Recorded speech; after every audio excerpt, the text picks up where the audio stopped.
નમસ્કાર. આજે આપણે વાત કરીશું એક એવા બિલ વિશે જેણે આખા દેશમાં ખરેખર તો એક મોટી ચર્ચા જડાવી છે. એ છે foreign contribution regulation amendment bill 2026. પણ આટલો બધો વિવાદ કેમ છે આના પર? ચાલો જરા ઊંડા ઉતરીને સમજીએ કે આ બિલનો અસલી હેતુ શું છે અને એની અસરો શું થઈ શકે છે. આ બિલ આપણી સામે એક બહુ મોટો સવાલ ઊભો કરે છે. શું આ દેશની સુરક્ષા માટે લેવાયેલું એક જરૂરી પગલું છે? કે પછી સમાજ માટે કામ કરતી સંસ્થાઓનો અવાજ દબાવવાનો એક પ્રયાસ છે? આ બંને દલીલોની વચ્ચે સત્ય ક્યાંક છુપાયેલું છે અને આપણે એ જ શોધવાનો પ્રયત્ન કરીશું.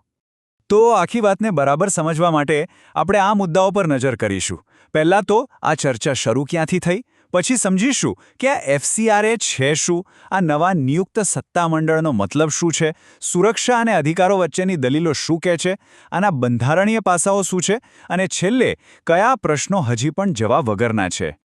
તો ચાલો સૌથી પહેલા મુદ્દા પર જઈએ. આખરે આટલો હોબાળો, આટલી બધી ચર્ચા થઈ કેમ રહી છે? એવું તે શું છે આ નવા સુધારામાં કે જેણે આખું રાજકીય વાતાવરણ ગરમ કરી દીધું છે? કોઈપણ કાયદામાં એની ટાઈમિંગ બહુ જ મહત્વની હોય છે અને આ બિલની ટાઈમિંગ એ જરા રસપ્રદ છે. જરા વિચારો, કેરળની ચૂંટણી બસ માથે જતી અને એના થોડા જ અઠવાડિયા પહેલાં આ બિલ લોકસભામાં આવ્યું.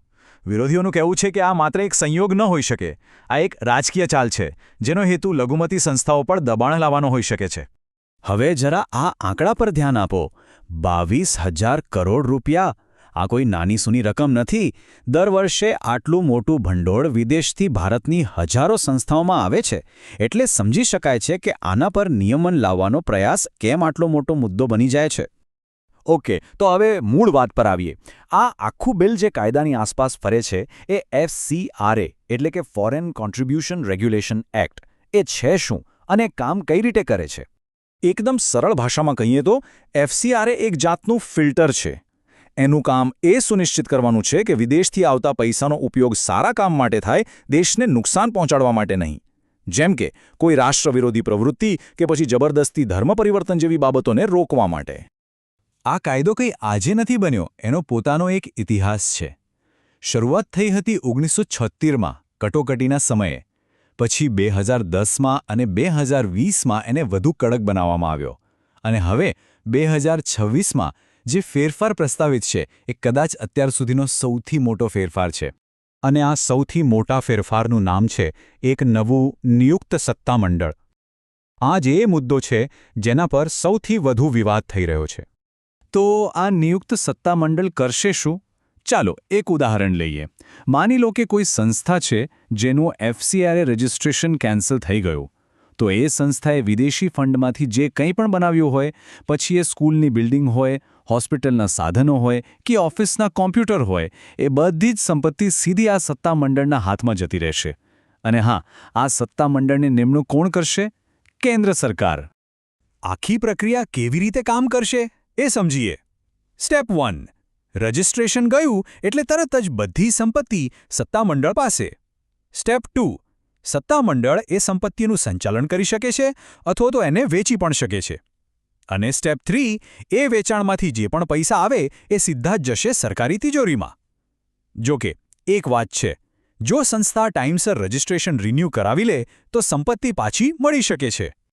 તો આ બિલને લઈને હવે બે સ્પષ્ટ ભાગ પડી ગયા છે.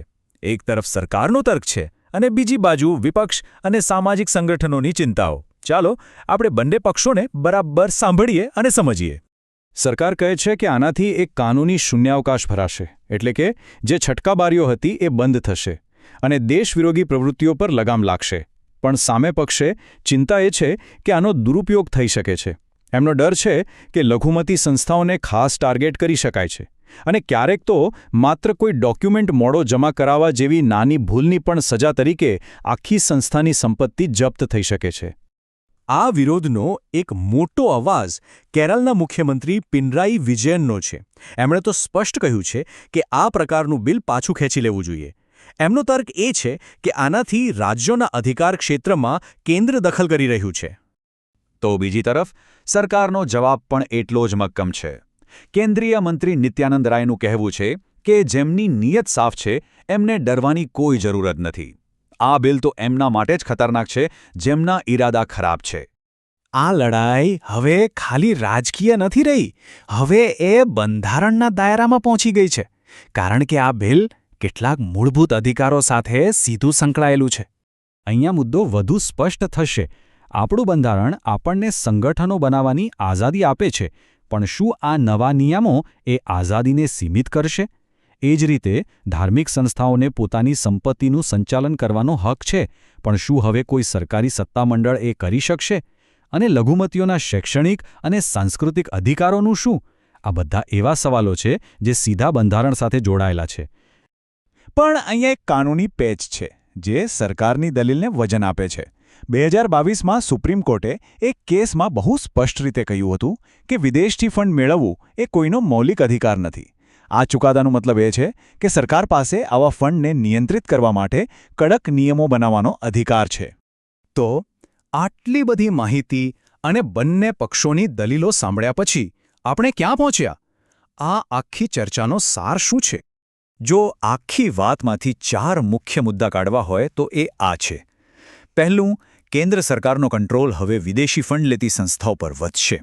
બીજું, જે સંસ્થાઓ બંધ થઈ જાય કે જેમનું રજિસ્ટ્રેશન રદ થાય, એમની સંપત્તિનું શું કરવું, એના માટે એક નવી સિસ્ટમ તૈયાર થઈ રહી છે.